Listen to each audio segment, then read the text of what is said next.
नमस्कार दोस्तों, मैं Vijay Tiwari the book society में आपका स्वागत है। जहां हम आज की इस वीडियो के माध्यम से सब्जेक्ट कोड बीपीएससी 103 के दिसंबर 2023 के क्वेश्चन पेपर को आपके साथ डिस्कस करेंगे। जैसा कि आप सभी जानते हो, बीपीएससी 103 जो है इसका संबंध पॉलिटिकल साइंस से है, जहां हमारी किताब का नाम है राजनीतिक सिद्धांत, अवधारणाएं और वाद विवाद। क्वेश्चन पेपर की बात करोगे तो टोटल 100 नंबर का ये पेपर आपका होगा और इसके लिए आपको 3 घंटे का समय दिया जाएगा। क्वेश्चन पेपर 2 भागों में होगा और प्रत्येक भाग में 4-4 क्वेश्चन होंगे। आपको एक भाग से 2 क्वेश्चन करने हैं और एक भाग से 3 क्वेश्चन करने हैं। यह आपके ऊपर निर्भर करता है। जिस भाग के ज़्यादा क्वेश्चन आपको आते हैं वहाँ से आप 3 करोगे, जिस भाग के आपको कम क्वेश्चन आते हैं वहाँ से आप 2 क्वेश्चन करोगे। क्वेश्चन का जो आंसर है वो 400 शब्दों में देना है। आपको ये बात ध्यान रखना, बहुत सारे बच्चों को ये दिक्कत होती है कि भाई हमें क्वेश्चन जो है वो कितने पेजों में भरना है। तो पेज वेज का छोड़ो, 400 शब्दों में आपको आंसर लिखना है और एक क्वेश्चन का जो आंसर है वो आपको उसके लिए 20 नंबर मिलेंगे। अब हम क्वेश्चन पेपर की बात करने जा रहे हैं। तो जैसे देखोगे आप कि क्वेश्चन पेपर 2 भागों में बटा हुआ है।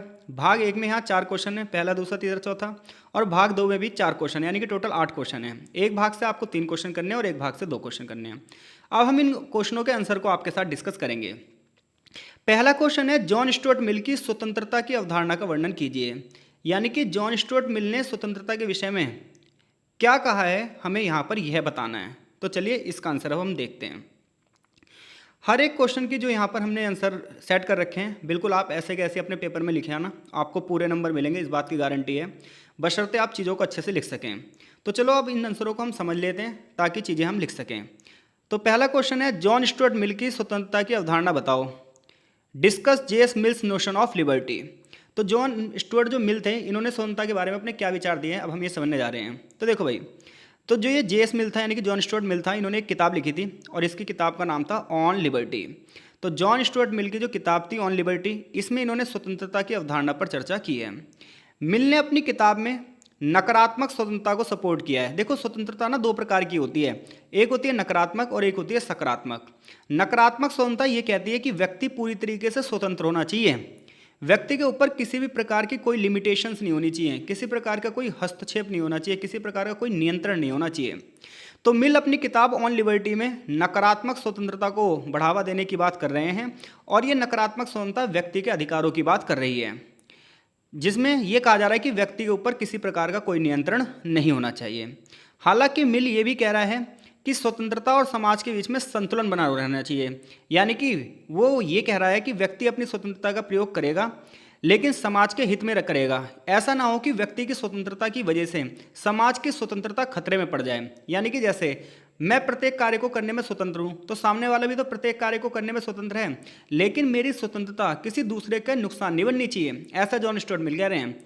तो जॉन स्टुअर्ट मिल व्यक्तिगत अधिकारों की रक्षा करने की बात कर रहे हैं और समाज के लाभ की भी बात कर रहे हैं। यानी कि आप स्वतंत्रता का प्रयोग करो लेकिन समाज के लाभ में। तो अब तक की बात सिर्फ इतनी सी है। सबसे पहले आपको ये बताना है कि जॉन स्टुअर्ट मिल ने एक किताब लिखी है और उस किताब का नाम क्या है, ऑन लिबर्टी। इस किताब में उन्होंने स्वतंत्रता की अवधारणा पर चर्चा की है और नकारात्मक स्वतंत्रता पर बल दिया है। फिर आप बताओगे नकारात्मक स्वतंत्रता वो होती है जिसमें व्यक्ति की स्वतंत्रता पर बल दिया जाता है और ये कहा जाता है कि व्यक्ति के कार्यों में किसी को भी हस्तक्षेप नहीं करना चाहिए, व्यक्ति के कार्यों पर किसी भी प्रकार की लिमिटेशंस नहीं होनी चाहिए। तो ऐसे में हम ये समझ सकते हैं कि जो मिल है वो पर्सनल राइट का समर्थक है, यानी कि व्यक्तिगत अधिकारों का समर्थक है, लेकिन वो ये भी कह रहा है कि भाई देखो, अधिकारों का प्रयोग हमें समाज के साथ करना है, समाज का भी ध्यान रखना है। अब ऐसे में जॉन स्टुअर्ट मिल की जो स्वतंत्रता की धारणा है, इसकी विशेषताएं क्या हैं। तो पहली विशेषता तो यही हो गई कि जॉन स्टुअर्ट मिल व्यक्तिगत स्वतंत्रता की बात कर रहा है, इंडिविजुअल लिबर्टी की बात कर रहा है। मिल के अनुसार प्रत्येक व्यक्ति को यह अधिकार होना चाहिए कि प्रत्येक व्यक्ति अपनी इच्छाओं का प्रयोग कर सके और अपने कार्यों में स्वतंत्र रहे, लेकिन ये बात जब तक ही होनी चाहिए जब तक वो दूसरों को नुकसान ना पहुंचाए। यानी कि व्यक्ति अपना हर एक कार्य कर सकता है, किसी को भी उसमें इंटरफेयर नहीं करना चाहिए, उसमें किसी को भी हस्तक्षेप नहीं करना चाहिए, व्यक्ति के कार्यों पर कोई लिमिटेशन नहीं होनी चाहिए। लेकिन कब तक, जब तक व्यक्ति के कार्य समाज को फायदा पहुंचा रहे हों। अगर वो समाज या दूसरे को नुकसान पहुंचा रहे हैं तो भाई व्यक्ति के कार्यों पर लिमिटेशन होनी चाहिए। तो व्यक्तिगत स्वतंत्रता का जो ये सिद्धांत है यह बता रहा है कि प्रत्येक व्यक्ति अपनी भलाई के बारे में सबसे ज़्यादा जानता है। यानी कि मिल ये कह रहे हैं कि हर एक व्यक्ति जो है वो विवेकशील है, हर एक व्यक्ति बुद्धिमान है और हर एक व्यक्ति को पता है कि भाई उसके लिए सबसे अच्छा क्या है। तो इसलिए किसी को उसके मामले में लिमिटेशंस नहीं लगानी चाहिए, उसके मामले में इंटरफेयर नहीं करना चाहिए, उसके मामले में हस्तक्षेप नहीं करना चाहिए, लेकिन जब तक वो समाज के भले के लिए हो। अब जॉन स्टुअर्ट मिल ने अपनी किताब ऑन लिबर्टी में एक थ्योरी दी है और इस थ्योरी का नाम है हार्म प्रिंसिपल और हिंदी में हानि का सिद्धांत। मिल ये कहता है कि व्यक्ति के कार्य ना दो भागों में बांटे जा सकते हैं, यानी कि व्यक्ति का एक कार्य होता है स्व संबंधी कार्य और दूसरा होता है पर संबंधी कार्य। अब देखो, यानी कि मिल अपने हानि के सिद्धांत में ये कह रहा है कि भाई व्यक्ति के कार्य दो प्रकार के होते हैं, एक होते हैं स्व संबंधी और एक होते हैं पर संबंधी। स्व संबंधी कार्य वो हैं जिसका प्रभाव व्यक्ति पर स्वयं पड़ता है, यानी कि मिल के अनुसार स्व संबंधी कार्य वो हैं जिनका प्रभाव व्यक्ति पर स्वयं पड़ता है और ऐसे में किसी को भी इन कार्यों में हस्तक्षेप नहीं करना चाहिए। यानी कि मिल ये कह रहा है भाई देखो, हमारे कार्य कितने प्रकार के, दो। एक कार्य ऐसे हैं जिनका प्रभाव सिर्फ हम पर पड़ता है और ऐसे कार्य स्व संबंधी कार्य कहलाते हैं, ये हमारी निजी स्वतंत्रता होती है। जबकि पर संबंधी कार्य वो होते हैं जिसका प्रभाव दूसरों पर पड़ता है और ऐसे में अगर ये कार्य नकारात्मक हो तो इस पर प्रतिबंध लगाना चाहिए। मैं एक एग्जांपल देता हूँ आपको मिल के हिसाब से, बड़ा ध्यान रखना। तो मिल के हिसाब से व्यक्ति कार्य दो प्रकार के हैं। जैसे आप पढ़ रहे हो तो इसका प्रभाव आप पर ही पड़ रहा है, आप मत पढ़ो आप पे भी प्रभाव पड़ेगा, आप पढ़ोगे तो भी आपके ऊपर प्रभाव पड़ेगा। तो ये आपका अपना काम हो गया कि आप पढ़ो चाहे मत पढ़ो, इसका प्रभाव आपके ऊपर ही पड़ने वाला है। तो ये आपकी स्वतंत्रता है, इसमें किसी को भी हस्तक्षेप नहीं करना चाहिए, क्योंकि आप नहीं पढ़ोगे तो आपका नुकसान होगा, आप पढ़ोगे तो आपका ही फायदा होगा। तो मिल ये कह रहा है कि व्यक्ति के कुछ कार्य ऐसे होते हैं जिसका प्रभाव उसके ऊपर स्वयं पड़ता है, इसको किसी से दूसरे से लेना देना नहीं होता। तो ऐसे में ऐसे कार्यों को पूर्ण रूप से स्वतंत्र होना चाहिए, इसमें किसी को भी कोई भी बाधा नहीं पहुंचानी चाहिए। जैसे मान लो मैं लीड लगा के गाने सुन रहा हूँ, तो ये सिंपल सी बात है, ये मेरी स्वतंत्रता है कि भाई मैं लीड लगा के गाने सुन रहा हूँ, किसी को नुकसान थोड़ी पहुंचा रहा हूँ मैं इससे, और ना किसी के ऊपर ये प्रभाव पड़ रहा है, इसका प्रभाव मेरे ऊपर ही पड़ रहा है। मान लो मेरे कान भी खराब होंगे तो मेरे ही होंगे, किसी को क्या ही दिक्कत है। तो ये कैसे कार्य हो गए, ये स्व संबंधी कार्य हो गए। अब पर संबंधी कार्य वो कार्य हैं जिसका प्रभाव दूसरों पर पड़ रहा है। जैसे मैं तुम्हें पढ़ा रहा हूँ तो मेरा पढ़ाने का प्रभाव आपके ऊपर पड़ रहा है, तो ये कार्य पर संबंधी है। अगर इस कार्य का कोई नुकसान हो तो किसी ना किसी को मेरे ऊपर फिर प्रतिबंध लगाना चाहिए। तो मिल के अनुसार व्यक्ति के कितने प्रकार के कार्य हो गए, दो प्रकार के। एक कार्य वो हो गए जिसका प्रभाव व्यक्ति पर स्वयं ही पड़ता है, चाहे वो अच्छा पढ़े और चाहे बुरा पढ़े। तो ऐसे में प्रत्येक व्यक्ति को स्वतंत्र होने का अधिकार है, क्योंकि उसके इन कार्यों का प्रभाव उस पर पड़ रहा है। लेकिन व्यक्ति के कार्यों का प्रभाव जब समाज पर पड़े तो ये अगर सकारात्मक पड़े तो ठीक है, लेकिन अगर ये नकारात्मक पड़े तो फिर किसी को इस पर प्रतिबंध लगाना चाहिए। ऐसा जॉन स्टुअर्ट मिल अपनी हार्म प्रिंसिपल में कह रहा है, यानी कि हानि सिद्धांत में कह रहा है। इसके अलावा जॉन स्टुअर्ट मिल अभिव्यक्ति की स्वतंत्रता यानी कि फ्रीडम ऑफ स्पीच पर ध्यान दे रहा है कि प्रत्येक व्यक्ति को अपने विचारों को प्रकट करने की स्वतंत्रता होनी चाहिए। देखो, फ्रीडम ऑफ स्पीच यानी कि अभिव्यक्ति की स्वतंत्रता का मतलब होता है कि व्यक्ति अपने विचारों को लिखकर, बोलकर या फिर किसी एक्सप्रेशन से दर्शा सके। तो मिल ये कहता है कि लोगों को विचारों की स्वतंत्रता होनी चाहिए, क्योंकि प्रत्येक व्यक्ति विचारशील है और अगर उसे विचारों की स्वतंत्रता नहीं दी जाएगी तो समाज अपना विकास नहीं कर पाएगा। और ये बात सही भी है भाई, क्योंकि लोग अपने विचार नहीं प्रकट करेंगे तो समाज में नई नई चीज़ें कैसे आएंगी। तो मिल ये कह रहा है कि विचारों की स्वतंत्रता होनी चाहिए, भाषण की स्वतंत्रता होनी चाहिए, एक दूसरे से बातचीत करने की स्वतंत्रता होनी चाहिए। उसके अनुसार यानी कि मिल के अनुसार सच और झूठ में अगर हमें अंतर स्पष्ट करना है तो ये जब भी हो सकता है जब विचारों का खुलापन हो और स्वतंत्र रूप से हर एक बंदा अपनी बात कह पाए। तो यानी कि क्या सत्य है क्या असत्य है ये जब भी तो पता चलेगा जब हर एक व्यक्ति को बोलने की स्वतंत्रता दी जाएगी।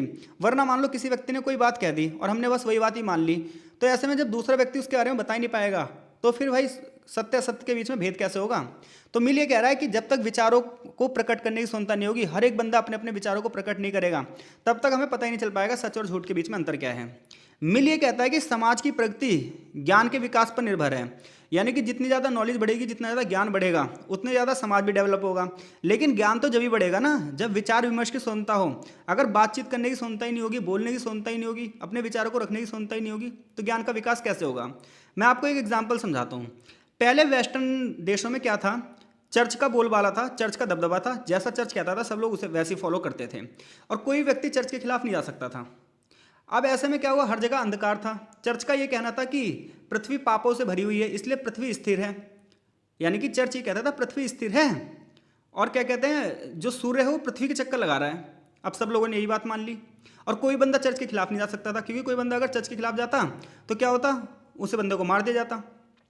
तो ऐसे में बहुत सारे विद्वान आए, गैलीलियो आया, आपने कॉपरनिकस क्रांति के बारे में सुना होगा।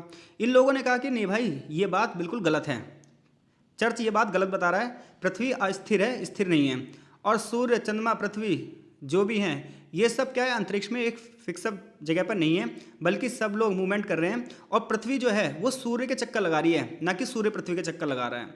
यानी तो अब देखो ये सत्य कैसे सबके सामने आया, ये सत्य जब भी तो सबके सामने आया जब लोगों को विचारों की स्वतंत्रता थी। अगर लोगों को विचारों की स्वतंत्रता नहीं मिलती तो आज तक हम यही मानते रहते हैं कि पृथ्वी रुकी हुई है और सूर्य पृथ्वी के चक्कर लगा रहा है। लेकिन जब कॉपरनिकस क्रांति ही आई, गैलीलियो गैलीलियो ने अपने विचार प्रकट किए, आज के टाइम पे साइंटिस्ट अपने विचार प्रकट कर पा रहे हैं, तभी तो नई नई चीज़ों की खोज हो पा रही है। नहीं तो कोई भी किसी भी चीज़ को मानता रहता। तो भाई मिल ये कह रहा है समाज की प्रगति किस पर निर्भर है? ज्ञान पर। और ज्ञान का विकास कब होगा? जब विचार विमर्श की क्षमता होगी। तो छोटे छोटे एग्जाम्पल भी लिख देना भाई, नंबर मिलने के चांस और ज़्यादा बढ़ जाते हैं।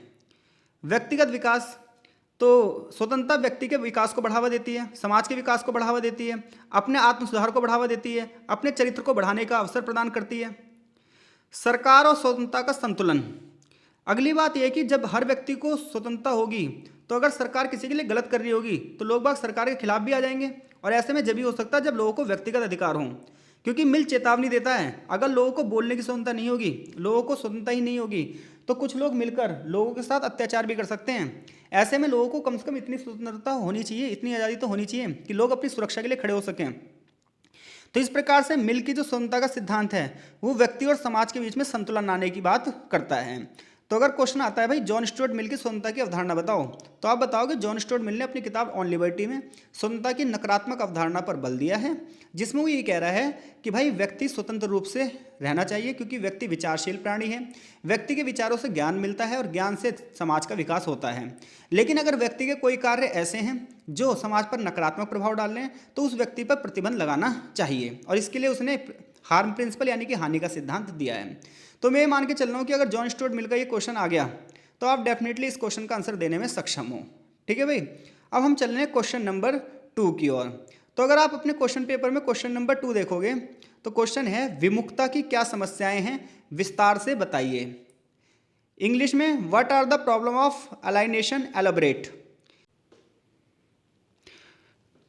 तो इससे पहले हम इस आंसर को शुरू करें उससे पहले विमुक्तता शब्द का मतलब समझ लेते हैं। तो देखो विमुक्तता जो शब्द है ना, इसे इंग्लिश में अलाइनेशन बोलते हैं, और विमुक्तता शब्द ये कहता है कि पूंजीवादी व्यवस्था में व्यक्ति क्या करता है, लगातार एक ही काम करते रहता है और वो अपने काम में इतना ज़्यादा व्यस्त हो जाता है कि उसका समाज से कटाव हो जाता है। और आज आप देख भी रहे होगे कि जो व्यक्ति सुबह नौकरी पर जाता है और शाम को अपने घर पर आता है तो समाज में क्या हो रहा है, विश्व में क्या घटनाएं घटित हो रही है उसे कुछ भी मतलब नहीं होता, वो सिर्फ अपने काम में व्यस्त होता है और ऐसे करके उसका समाज से कटाव हो जाता है। इसी को राजनीति विज्ञान में विमुक्तता कहते हैं। तो इसी चीज़ को हम यहाँ पे गहराई से समझेंगे। तो देखो विमुक्तता एक सामाजिक, मनोवैज्ञानिक और दार्शनिक अवधारणा है जिसे मार्क्सवादियों ने दिया है। तो सबसे पहली बात तो ये होगी विमुक्तता को किसने दिया है, विमुक्तता को मार्क्सवादियों ने दिया है। दूसरी बात यह है कि समाजशास्त्रियों ने इसे गहराई से समझा है। ये कहते हैं कि विमुक्तता एक ऐसी स्थिति है, यानी कि अलाइनेशन एक ऐसी सिचुएशन है जिसमें व्यक्ति अपने काम, अपने समाज और अपने स्वयं से पूरी तरीके से अलग हो जाता है। विमुक्तता की जो समस्या है वो मुख्य रूप से औद्योगिक समाज से जुड़ी है, यानी कि जैसे जैसे समाज इंडस्ट्रियल वे में डेवलप होता जाएगा, यानी कि समाज में जैसे जैसे प्राइवेट सेक्टर बढ़ता जाएगा वैसे व्यक्ति जो है वो समाज से अलग होता जाएगा। तो विमुक्तता की विचारधारा ये कह रही है कि जैसे जैसे औद्योगिक समाज का विकास होगा, इंडस्ट्रियल डेवलपमेंट होगी किसी कंट्री की, तो ऐसे में जो मजदूर इंडस्ट्रीज में काम करेंगे वो धीरे धीरे करके अपने आप से अलगाव का महसूस करेंगे, समाज से कटाव महसूस करेंगे और शायद कुछ समय बाद वो महसूस ही ना करे, कुछ एक मशीन की तरह सीधे काम करें। अब विमुक्तता की समस्याएं क्या हैं, इसे हम 4 तरीके से समझ सकते हैं। और विमुक्तता की जो ये विचारधारा है किसने दी है, कार्ल मार्क्स ने दी है। तो देखो तो और जो मार्क्सवादी विचारधारा के और भी लोग हैं वो भी इसको सपोर्ट करते हैं। तो पहली बात तो यह है, विमुक्तता की पहली समस्या यह है कि व्यक्ति अपने कार्य से ही अलग हो जाता है, अलाइनेशन फ्रॉम वर्क। ये तब होता है जब व्यक्ति अपने काम में संतुष्टि का अनुभव नहीं करता फिर भी उसे काम करना पड़ता है। आपको पता है आज के टाइम पे 70% लोग वो काम कर रहे हैं जिसमें उनका मन नहीं करता, लेकिन पैसे की वजह से उन्हें वो काम करना पड़ता है। तो वो कह रहा है विमुक्तता तब होती है जब व्यक्ति अपने काम से संतुष्टि का अनुभव नहीं करता और ऐसे में जो काम है वो मशीनी वे में वो काम करता है, यांत्रिक तरीके से काम करता है और लगातार एक ही काम को दोहराया जाता है, जिससे श्रमिक को अपने श्रम के प्रति कोई लगाव नहीं होता। उदाहरण के लिए एक फैक्ट्री में जो मजदूर काम करता है वो क्या कर रहा है, प्रोडक्शन के एक छोटे से प्रोसेस में लगा हुआ है, उसे पूरे प्रोडक्शन से कोई लेना देना नहीं है। भाई यहाँ पर ना कार्ल मार्क्स एक उदाहरण दे रहा है कि फैक्ट्री में एक मजदूर काम कर रहा है, मान लो वो मजदूर रोज एक जैसा काम करे जा रहा है। अब उससे प्रॉफिट हो रहा है या नहीं हो रहा उसे कोई लेना देना नहीं है, उसे सिर्फ अपनी सैलरी से लेना देना है। सामान में क्वालिटी आ रही है नहीं आ रही उसे कोई लेना देना नहीं है, उसे सिर्फ और सिर्फ अपनी सैलरी से लेना देना है। तो ऐसे में व्यक्ति कहीं ना कहीं जो है समाज से कट जाता है। फिर उसके लिए एक एग्जांपल और देता है, जैसे एक दर्जी होता है, तो दर्जी जब अपनी एक शर्ट सिलता है तो उसका काम से लगाव होता है, क्योंकि उसे उसका मेहनताना मिलेगा। वो एक शर्ट से लेगा लोगों के लिए, लोग उसे पैसा देंगे, तो ऐसे में उस शर्ट का पूरा काम करेगा और समाज से उसका लगाव भी होगा। अगर वो शर्ट अच्छी सिलेगा तो और लोग भी उसके पास आएंगे, तो इससे दर्जी जो है समाज से जुड़ा रहेगा। लेकिन अगर वही दर्जी किसी कंपनी में जाकर काम कर रहा है तो उसे कोई मतलब नहीं है कि वो शर्ट अच्छी है या नहीं है, उसका काम लगातार बस सिलना है, रोज वो लगातार सिलता ही रहेगा, क्योंकि उसके काम के लिए उसे कोई प्रोत्साहन ही नहीं मिलेगा। कोई बंदा आके कहेगा ही नहीं भाई तुम्हारी शर्ट अच्छी है नहीं है, क्योंकि वो कंपनी के लिए काम कर रहा है, अपने लिए काम नहीं कर रहा। तो ऐसे में धीरे धीरे करके जो व्यक्ति है वो भावनात्मक रूप से अलग हो जाता है, उसको अपने काम से कोई भी इमोशंस नहीं होता। तो इतनी बात आप समझ गए कि सबसे पहली बात तो यह है, कार्य से विमुखता का मतलब क्या है। यह तब होता है जब व्यक्ति अपने काम में संतुष्टि का अनुभव नहीं करता, क्योंकि व्यक्ति अपने काम में संतुष्टि का अनुभव कब करता है, जब सामने से उसे फीडबैक मिले, जब उसे ऐसा लगे कि मैं और ज़्यादा काम करूंगा तो मुझे और ज़्यादा फायदा होगा। लेकिन यहाँ पर जब व्यक्ति एक कंपनी में काम करता है, एक मजदूर फैक्ट्री में जब काम करता है, तो उसे कोई प्रोत्साहन नहीं मिलता, उसे तो लगातार एक जैसा काम करना है, सैलरी उसकी मिलेगी। समस्या क्या है इस चीज़ की, समस्या यह है कि श्रमिक अपने काम को अपना नहीं मानता, वो सोचता मैं दूसरे के लिए काम कर रहा हूँ। कार्य में फिर क्रिएटिवनेस नहीं होती, कार्य में मौलिकता की कमी होती है। जैसे कि भाई मैं ये वीडियो बना रहा हूँ, है ना, इस वीडियो में आप मुझे फीडबैक नहीं दे रहे हो कमेंट बॉक्स में, और एक भी कमेंट नहीं आ रहा, वीडियो को लाइक नहीं मिल रहे, तो फिर मैं क्या करूँगा, फिर मैं काम को बंद कर दूंगा, सिंपल सी बात है। लेकिन आप मुझे फीडबैक दे रहे हो, वीडियो को लाइक कर रहे हो, तो इससे क्या होगा, मैं अपने कार्य में और क्रिएटिवनेस लेकर आऊँगा, मैं अपने काम को और अच्छे करूँगा, क्योंकि मुझे ये उम्मीद होगी कि भाई मेरा बच्चा मुझे क्या कर रहा है, प्रोत्साहित कर रहा है, वो मेरे काम को पसंद कर रहा है, तो इस तरीके से मैं काम से जुड़ूंगा। लेकिन अगर मेरे काम को कोई प्रोत्साहन देने वाला ही नहीं होगा तो मैं धीरे धीरे अलगाव महसूस करूंगा। तो अलगाववाद की समस्या, पहली समस्या क्या हो गई, इसमें व्यक्ति अपने कार्य से अलग हो जाता है, उसे कार्य से कोई भी जुड़ाव नहीं होता। अलगाववाद की दूसरी समस्या यह है कि व्यक्ति उत्पाद से विमुख हो जाता है, जो भी वस्तु बनती है उसे वो अपना नहीं मानता, क्योंकि वो किसी कंपनी के लिए मानता है, तो ऐसे में उसे उस चीज़ का मुनाफा नहीं मिलता, क्योंकि सारा प्रॉफिट तो कंपनी के मालिक को मिलता है। ऐसे में जो श्रमिक है उसे उसकी क्वालिटी से कोई लेना देना नहीं होता। धीरे धीरे करके जो मजदूर है वो अपने आप से भी अलग हो जाता है। जब व्यक्ति, देखो इंसान जिंदा कब है, जब उसके अंदर क्रिएटिव वाली जो पावर है वो है, क्योंकि व्यक्ति एक रचनाशील प्राणी है और वो लगातार उसके विचार नए नए आते हैं, और जब व्यक्ति अपने विचारों का प्रयोग करता है तब तक ही व्यक्ति जिंदा रहता है। तो जब व्यक्ति अपने भीतर की रचनात्मकता को खो देगा, उसे पता है कि मुझे कंपनी के हिसाब से काम करना है, अपने हिसाब से काम ही नहीं करना, व्यक्ति के अंदर फिर नैतिकता से वो अलग हो जाएगा, ह्यूमन के अंदर ह्यूमैनिटी जो होती है वो कट जाएगी, और धीरे धीरे व्यक्ति खुद से भी अलग हो जाएगा। वो सिर्फ क्या करेगा, अपनी कंपनी की ज़रूरतों को पूरा करने के लिए काम करेगा, वो अपने व्यक्तिगत विकास के लिए काम नहीं करेगा। अब ऐसे व्यक्ति के साथ समस्या क्या होगी, उसके जीवन में उद्देश्य की कमी हो जाएगी, क्योंकि अब उस व्यक्ति के जीवन में कोई उद्देश्य नहीं रहा, वो किसी चीज़ के लिए काम नहीं कर रहा, वो तो कंपनी के लिए काम कर रहा है, कंपनी जैसे कह रही है वैसे कर रहा है, कंपनी जैसे सोचने के लिए कह रही है वैसे। अब ऐसे में व्यक्ति डिप्रेशन का शिकार हो जाएगा, उसे ऐसा लगेगा कि मेरी आत्मसम्मान नहीं है समाज में कुछ भी, और ऐसा आप देख सकते हो आज रियल लाइफ में, रियल में ऐसा ही है। चौथी समस्या है कि व्यक्ति फिर समाज से अलग हो जाएगा, यानी कि अलगाववाद सबसे पहले किससे होगा, कार्य से। कार्य से जब अलगाववाद हो जाएगा तो व्यक्ति उत्पादन से भी अलग हो जाएगा, फिर खुद से अलग हो जाएगा, और फिर वो समाज से भी अलग हो जाएगा। तो आज आप देख रहे हो जो शहरी लाइफ है, पूंजीवादी जो प्रणाली है, जिसमें लगातार अधिक से अधिक मुनाफा कमाने की बात होती है, ऐसे में व्यक्ति का अपना कोई सामाजिक संबंध नहीं होता। व्यक्ति जो है वो कॉम्पिटिटर बन जाता है, उसका हर किसी से सिर्फ कंपटीशन होता है, वो अपने बंदों से भी कंपटीशन करता है। आज के टाइम पे भाई भाई से कंपटीशन करने लगा है कि मैं आगे बढ़ जाऊं। व्यक्ति निजी स्वार्थ के लिए काम करने लगा है, और ऐसे में समाज से बिल्कुल अलगाव हो जाता है, ह्यूमैनिटी खत्म हो जाती है, व्यक्ति अकेलेपन का शिकार हो जाता है, व्यक्ति के अंदर सहयोग की भावना नहीं होती, और इस समस्या का बहुत बड़ा प्रभाव पड़ता है। व्यक्ति हमेशा अकेलेपन का शिकार हो जाता है, उदासी की भावना रहती है, आत्मसम्मान की कमी रहती है, आत्मविश्वास की कमी रहती है, समाज में असमानता फैलती है, हर तरफ संघर्ष होने लग जाता है, क्योंकि कोई भी बंदा अपना नहीं होता, सामाजिक बंधन कमजोर हो जाते हैं, संबंध भी कमजोर हो जाते हैं, अर्थव्यवस्था धीरे धीरे करके गिरने लग जाती है, श्रम शक्ति कम हो जाती है। राजनीतिक प्रभाव ये पड़ता है कि व्यक्ति राजनीतिक क्रियाकलापों में भागीदारी नहीं करता। व्यक्ति ये कहता है मुझे क्या लेना राजनीति से। आपने कई बार लोगों से मुंह से ये सुनते हुए सुना होगा कि हमें क्या करना राजनीति से, हमें तो वही काम करना है डेली। तो व्यक्ति धीरे करके क्या है, राजनीति से अलग हो जाता है, समाज से अलग हो जाता है, सांस्कृतिक गतिविधियों में भागीदारी नहीं करता, वो कहीं जाता ही नहीं है, अपने आप को किसी से जुड़ा हुआ महसूस ही नहीं करता, उसे हर समय प्रॉफिट चाहिए। तो भैया विमुखता क्या है, मैं समझा चुका हूँ आपको कि विमुखता पूंजीवादी व्यवस्था की एक गंभीर समस्या है, क्योंकि पूंजीवादी व्यवस्था में लगातार व्यक्ति उत्पादन करना चाहता है, अधिक से अधिक लाभ कमाना चाहता है। ऐसे में व्यक्ति की जो रचनात्मकता है वो खत्म हो जाती है, काम और समाज से वो दूर हो जाता है। और अगर हमें इसका समाधान करना है तो हमें मजदूरों के अधिकारों को बढ़ावा देना होगा, उन्हें समय देना होगा, उन्हें अपनी क्रिएटिव पावर को दिखाने का मौका देना होगा, विचारों की उन्हें स्वतंत्रता देनी होगी, मजदूर वर्ग भी अपना विचार सबके सामने रख सके, क्योंकि जब तक व्यक्ति अपने कार्य और समाज में भागीदारी महसूस नहीं करेगा तब तक विमुखता की समस्या बनी रहेगी। तो विमुक्ता मतलब अलगाव, अलाइनेशन, इसका मतलब समझ ही गए हो आप, और अब इस क्वेश्चन का आंसर भी आप अच्छे से लिख दोगे। कमेंट बॉक्स में अपनी प्रतिक्रिया जरूर देना ताकि हमें पता चल पाए चीज़ें आपको समझ में आ रही हैं या नहीं आ रही हैं।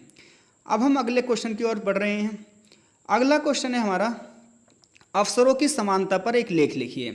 Right a note on equality of opportunity. Question paper में भी मैं आपको क्वेश्चन दिखा दे रहा हूँ ताकि आपको विश्वास हो जाए भाई क्वेश्चन पेपर का ही क्वेश्चन है।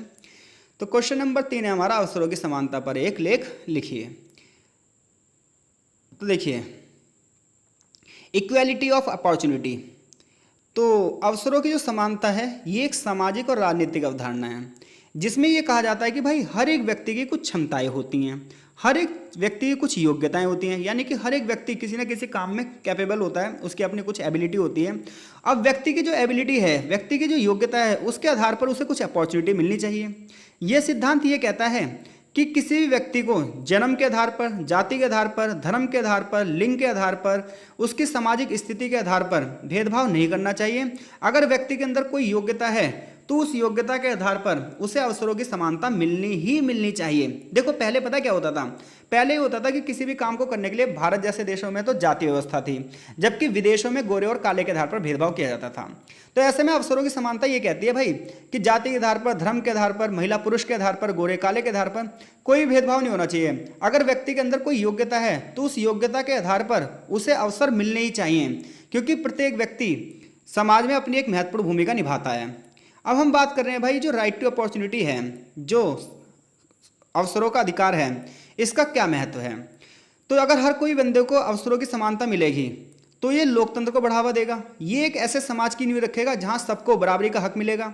इससे व्यक्ति का आत्मविकास बढ़ेगा, इससे व्यक्ति के जीवन में उपलब्धता बढ़ेगी, समाज में उसकी भूमिका बढ़ जाएगी, सभी को एक समान मौके मिलेंगे और ऐसे में व्यक्ति अपनी प्रगति करेगा। इसके अलावा असमानता, गरीबी और सामाजिक संघर्ष खत्म हो जाएगा। क्योंकि एक बताओ, समाज में संघर्ष क्यों होते हैं? जब किसी को ज़्यादा अधिकार मिलते हैं और किसी को कम अधिकार मिलते हैं तो समाज में संघर्ष होते हैं। तो ऐसे में अवसरों की समानता ये कहती है कि भाई हर एक बंदा जिस चीज़ के योग्य है उसकी योग्यता के आधार पर उसे पद मिलना चाहिए। बट ये भी ध्यान रखना भाई, अवसरों की समानता सिर्फ अवसरों की बात करती है। जैसे एसएससी का मान लो फॉर्म निकला है तो उसमें सभी लोग उस फॉर्म को भर सकते हो, लेकिन इसका मतलब ये नहीं कि सबको सरकार नौकरी भी दे दे। पास वही होगा जो बंदा योग्य होगा, जो योग्य होगा उसे ही नौकरी मिलेगी। अब किसी बंदे ने एग्जाम क्लियर कर दिया तो इसका मतलब ये नहीं है कि अब उसे कहेंगे कि भाई तू किस जाति का है, तू किस धर्म का है, तो तेरे को नौकरी नहीं मिलेगी। अगर एग्जाम क्लियर कर दिया तो भाई उसे नौकरी मिलेगी, चाहे वो किसी भी जाति का हो, किसी भी धर्म का, कोई भी भाषा बोलता हो, गोरा हो, काला हो, स्त्री हो, पुरुष हो।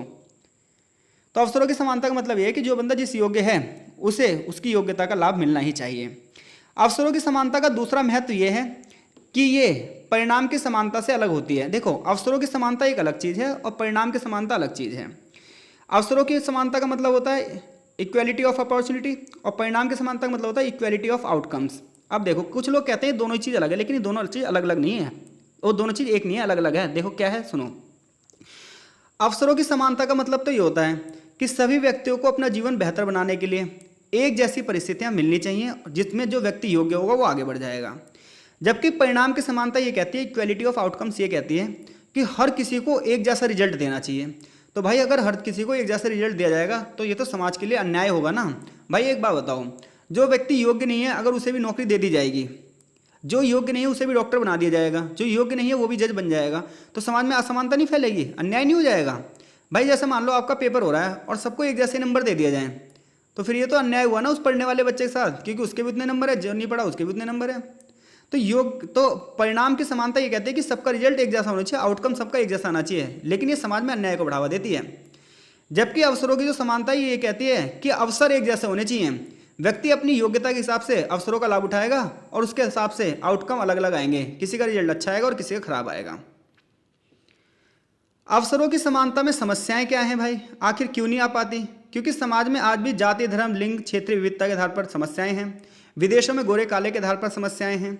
अमीर और गरीब के आधार पर भेदभाव है। गरीबों के पास संसाधन कम है जिसकी वजह से उनके पास योग्यताएं भी कम है। शिक्षा और स्वास्थ्य जैसी सुविधाओं से वंचित रह जाते हैं। महिलाओं और पुरुष के साथ भेदभाव किया जाता है, लैंगिक भेदभाव, जिसकी वजह से महिलाओं को अवसर नहीं मिल पाते, इसलिए वो समाज में भागीदारी भी नहीं कर पाती, उनकी प्रगति रुक जाती है।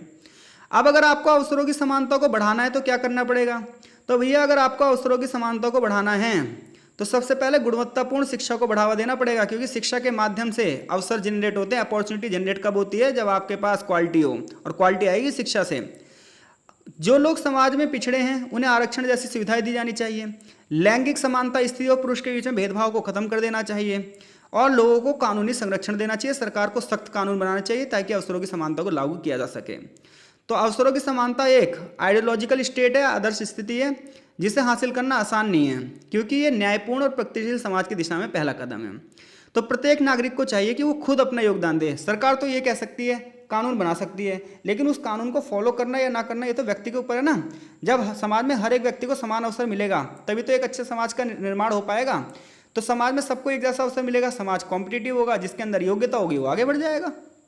तो अगर ये क्वेश्चन आए आपके पेपर में तो मैं ये मान के चल रहा हूँ आप डेफिनेटली इन क्वेश्चन को कर देंगे। अगला क्वेश्चन है न्याय के विभिन्न आयामों का वर्णन कीजिए। तो आप क्वेश्चन पेपर में भी देख सकते हो। क्वेश्चन नंबर हमारा जो 4th है वो है न्याय के विभिन्न आयामों का वर्णन कीजिए। लेकिन इस क्वेश्चन को जो है हम अगले पार्ट में डिस्कस करेंगे, क्योंकि फिर वीडियो भी लेंथ हो जाएगी और हम इतनी सारी चीज़ें एक साथ समझ भी नहीं पाएंगे। तो क्वेश्चन नंबर 4 हम नेक्स्ट पार्ट में डिस्कस करेंगे आपसे। कमेंट बॉक्स में कमेंट करके ज़रूर बताओ कि चीज़ें आपको समझ में आ रही हैं या नहीं आ रही हैं, ताकि हम अगली वीडियो में और भी अच्छे सुधार कर सकें। तो मिलते हैं आपसे क्वेश्चन नंबर 4 के साथ नेक्स्ट वीडियो में। तब तक के लिए धन्यवाद।